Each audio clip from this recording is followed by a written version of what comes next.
ไม่ยัง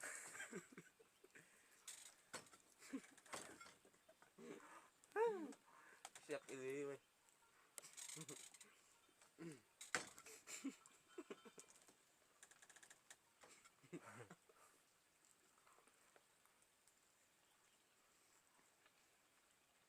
เรื่องมาก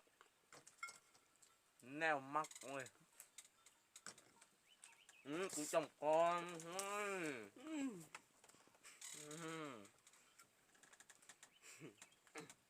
นี่ก็มา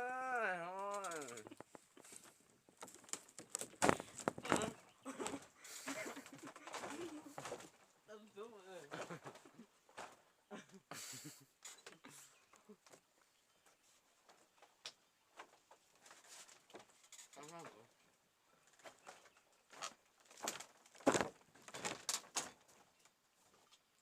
อิ่มจะบอกครับบ่มาญาติกินน้ำเฮาหรอบอกครับ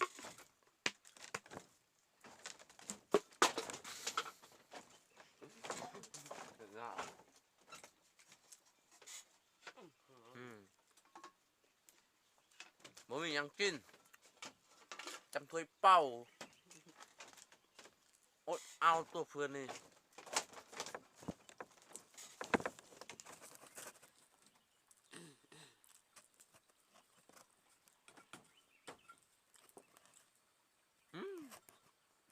นี่แบบนี้ก็แซ่บดีเว้ยอักเกย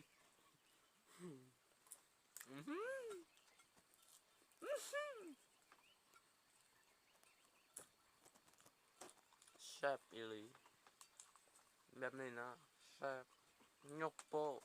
แถมก้อยฮัลโหล